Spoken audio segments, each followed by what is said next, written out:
ಒಂದು ಸುದ್ದಿ ಇದೆ, ಪುಷ್ಪ ಪಾಲಿಟಿಕ್ಸ್ಗೆ ಎಂಟ್ರಿ ಕೊಡ್ತಾರಾ ಅಂತ ಸುದ್ದಿ ಇದೆ. ಯಾಕಂದರೆ ಈ ಆಂಧ್ರ, ತಮಿಳ್ನಾಡು ಇಲ್ಲೆಲ್ಲ ಕರ್ನಾಟಕ, ಕೇರಳ ಬಿಟ್ಟು ಉಳಿದೆಲ್ಲ ಕಡೆ ಪಾಲಿಟಿಷಿಯನ್ಸ್ಗಳದ್ದು ಅಂದರೆ ಎರಡು ಸ್ಟೇಟ್ಗಳಲ್ಲಿ ಭಯಂಕರ ನಡೆಯುತ್ತೆ. ನಟರ ರಾಜಕೀಯಕ್ಕೆ ತಮಿಳ್ನಾಡು ಮತ್ತು ಆಂಧ್ರ ಭಾಳ ಫೇಮಸ್.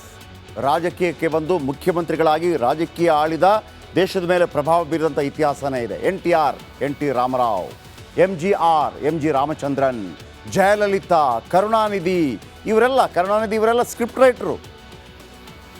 ವಿಜಯಕಾಂತ್ ದೊಡ್ಡ ಮಟ್ಟದಲ್ಲಿ ಯಶಸ್ಕೊಂಡ್ರು ಸಿನಿಮಾದಿಂದ ಪಾಲಿಟಿಕ್ಸ್ ಬಂದು. ಇನ್ನು ಕೆಲವರು ಟ್ರೈ ಮಾಡಿದರು, ರಜನಿಕಾಂತ್ ಟ್ರೈ ಮಾಡಿದರು, ಕಮಲ್ ಹಾಸನ್ ಟ್ರೈ ಮಾಡಿದರು, ಚಿರಂಜೀವಿ ಟ್ರೈ ಮಾಡಿದ್ರು, ಫ್ಲಾಪ್ ಆಗೋಯಿತು. ಆಮೇಲೆ ಈಗಷ್ಟೇ ರಾಜಕೀಯಕ್ಕೆ ಎಂಟ್ರಿ ಕೊಟ್ಟಿದ್ದಾರೆ ತಮಿಳುನಾಡಿನಲ್ಲಿ ವಿಜಯ್ ದಳಪತಿ. ಇನ್ನು ಆಂಧ್ರ ಪ್ರದೇಶದಲ್ಲಿ ಚಿರಂಜೀವಿ ಫ್ಲಾಪ್ ಆದರೂ, ಇನ್ನು ಬಾಲಯ್ಯ, ಯಾರು ಬಾಲಯ್ಯ, NTR ಅವರ ಮಗ, ಜೂನಿಯರ್ NTR ಅವರ ಚಿಕ್ಕಪ್ಪ. ಬಾಲಯ್ಯ ಮೊದಲಿನಿಂದಲೂ ರಾಜಕೀಯದಲ್ಲಿದ್ದಾರೆ, MLA ಕೂಡ ಆಗಿದ್ದಾರೆ, ನಮ್ಮ ಪಕ್ಕದ ಅನಂತಪುರಂನ MLA. ಇನ್ನು ಅಲ್ಲು ಅರ್ಜುನ್ ಕೂಡ ಇದೇ ಹಾದಿಯಲ್ಲಿ ಸಾಗುತ್ತಾರಾ ಅನ್ನುವಂಥ ಒಂದು ಕುತೂಹಲ ಇದೆ. ಯಾಕಂದರೆ ಬಿಹಾರದಲ್ಲಿ ಪುಷ್ಪ 2 ಟ್ರೇಲರ್ ರಿಲೀಸ್ ಮಾಡಿದರು. ಬಿಹಾರದಲ್ಲಿ ಏನು ಜನ ರೀ, ಯಪ್ಪ ಹಂಗಂತ ಜನ ಬಂದ ತಕ್ಷಣ ಆಗತ್ತೆ ಅಂತಲ್ಲ.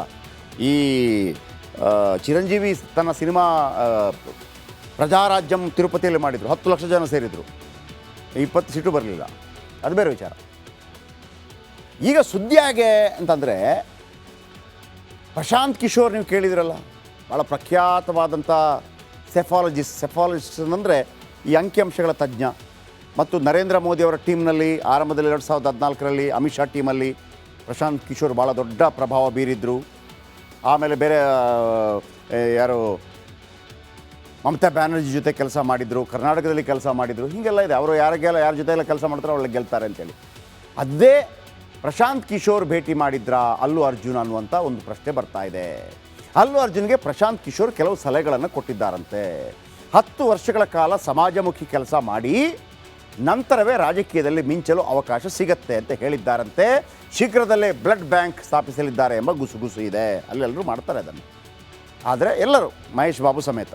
ಆದರೆ ಅಲ್ಲು ಅರ್ಜುನ್ ರಾಜಕೀಯಕ್ಕೆ ಬರೋದು ಸುಳ್ಳು ಅನ್ನೋದು ಖಾತ್ರಿಯಾಗಿದೆ. ಸ್ವತಃ ಅಲ್ಲು ಅರ್ಜುನ್ ಕಡೆಯಿಂದಲೇ ಅದರ ಖಚಿತ ಮಾಹಿತಿ ಇದೆ. ನಾನು ಯಾವುದೇ ಕಾರಣಕ್ಕೂ ರಾಜಕೀಯಕ್ಕೆ ಬರೋದಿಲ್ಲ ಅಂತೇಳಿ. ಹಾಗಂತ ಈ ಸ್ಟಾರ್ಗಳು ಹೇಳಿದ್ರು ಅಂತ ನಂಬೇಡಿ, ಒಂದೇ ಬರ್ತಾರೆ ಸಮ್ಟೈಮ್ಸ್. ಯಾಕಂದರೆ ನಿಮ್ಗೆ ಕೇಳಲ್ಲ ಯಾಕೆ ಬರ್ತಾರೆ ಪಾಲಿಟಿಕ್ಸ್ಗೆ ಅಂತ ನಿಮ್ಗೆ ಅನಿಸ್ಬೋದು. ಒಬ್ಬ ನಟ ತಮಿಳು, ತೆಲುಗು ಇದರಲ್ಲಿ ಈಗಿನ ಕಾಲದಲ್ಲಿ ಸ್ವಲ್ಪ ಜಾಸ್ತಿ ಮಾಡ್ಬೋದು. ಸಿನಿಮಾದಲ್ಲಿ ಎಷ್ಟು ದುಡ್ಡು ಮಾಡ್ಬೋದು ಗೊತ್ತಾ? ಮ್ಯಾಕ್ಸಿಮಮ್ ಅಂದರೆ ಒಂದು 500 ಕೋಟಿ ಮಾಡ್ಬೋದು. ಮ್ಯಾಕ್ಸಿಮಮ್ ಅಂದರೆ 500 ಕೋಟಿ ಆಯಿತಾ. ಮುಖ್ಯಮಂತ್ರಿ ಆದರೆ ಆ 500 ಕೋಟಿ ಅವರು 1 ವರ್ಷದಲ್ಲಿ ಮಾಡಿಬಿಡ್ತಾರೆ. ಅಂದರೆ ವಿಷಯ ಕರಪ್ಷನ್ನೇ. ದುಡ್ಡಿನ ಆಸೆ ಇದ್ದವರು ಮಾಡ್ತಾರೆ. ಸಮಾಜ ಸೇವೆಗೆ ಬಂದವರು ಕೈ ಖಾಲಿ ಆಗಿರ್ತದೆ. ಹಂಗೆ ಇವತ್ತು ಯಾರು ಬರೋರು ಇದ್ದಾರಾ?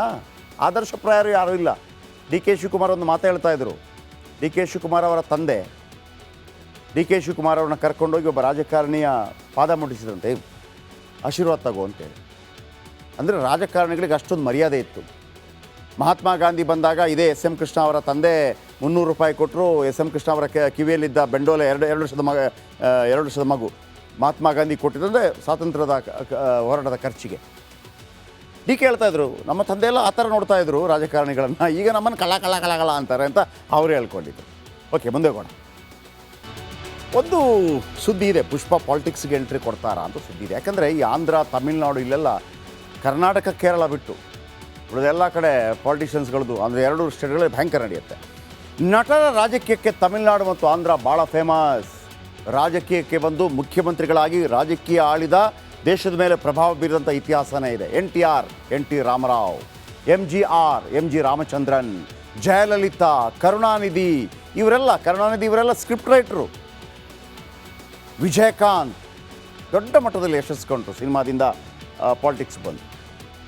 ಇನ್ನು ಕೆಲವರು ಟ್ರೈ ಮಾಡಿದರು, ರಜನಿಕಾಂತ್ ಟ್ರೈ ಮಾಡಿದರು, ಕಮಲ್ ಹಾಸನ್ ಟ್ರೈ ಮಾಡಿದರು, ಚಿರಂಜೀವಿ ಟ್ರೈ ಮಾಡಿದ್ರು, ಫ್ಲಾಪ್ ಆಗೋಯಿತು. ಆಮೇಲೆ ಈಗಷ್ಟೇ ರಾಜಕೀಯಕ್ಕೆ ಎಂಟ್ರಿ ಕೊಟ್ಟಿದ್ದಾರೆ ತಮಿಳುನಾಡಿನಲ್ಲಿ ವಿಜಯ್ ದಳಪತಿ.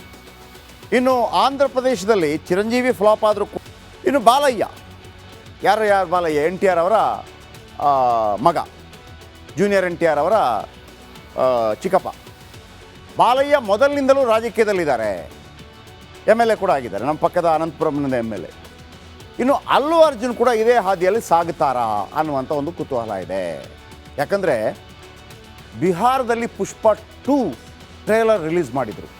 ಬಿಹಾರದಲ್ಲಿ ಏನು ಜನ ರೀ, ಯಪ್ಪ ಹಂಗಂತ ಜನ ಬಂದ ತಕ್ಷಣ ಆಗತ್ತೆ ಅಂತಲ್ಲ.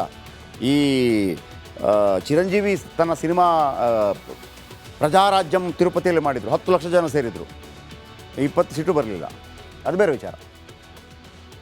ಈಗ ಸುದ್ದಿ ಹಾಗೆ ಅಂತಂದರೆ ಪ್ರಶಾಂತ್ ಕಿಶೋರ್ ನೀವು ಕೇಳಿದಿರಲ್ಲ, ಭಾಳ ಪ್ರಖ್ಯಾತವಾದಂಥ ಸೆಫಾಲಜಿಸ್ಟ್ ಅಂದರೆ ಈ ಅಂಕಿಅಂಶಗಳ ತಜ್ಞ.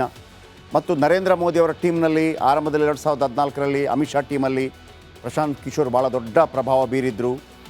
ಆಮೇಲೆ ಬೇರೆ ಯಾರು ಮಮತಾ ಬ್ಯಾನರ್ಜಿ ಜೊತೆ ಕೆಲಸ ಮಾಡಿದರು, ಕರ್ನಾಟಕದಲ್ಲಿ ಕೆಲಸ ಮಾಡಿದರು, ಹೀಗೆಲ್ಲ ಇದೆ. ಅವರು ಯಾರ ಜೊತೆ ಎಲ್ಲ ಕೆಲಸ ಮಾಡ್ತಾರೋ ಅವಳಿಗೆ ಗೆಲ್ತಾರೆ ಅಂತೇಳಿ.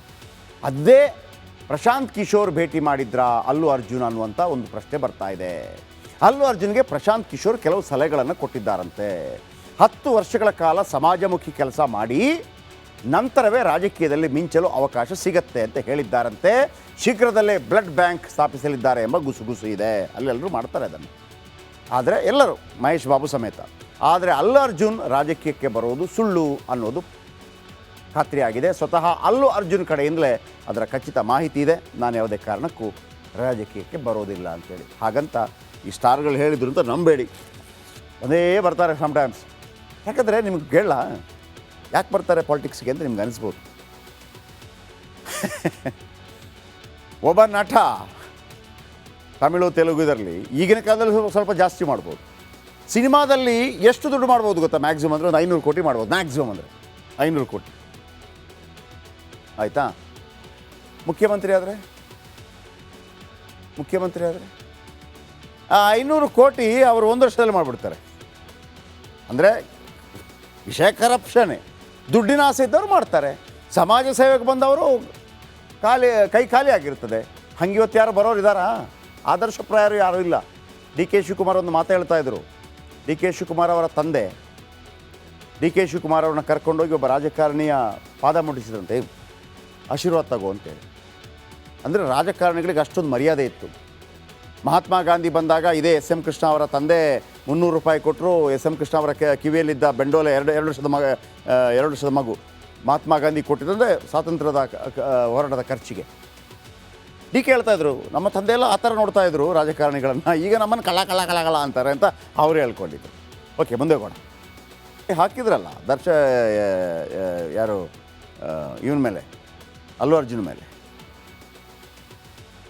ದರ್ಶನ್ ಅವ್ರ ಮೇಲೆ 302 ಹಾಕಿದ್ರಿ. ಇಲ್ಲಿ 420 ಮತ್ತೊಂದು 302 ಇದೇ ಥರ. ಓಕೆ, ಮುಂದೆ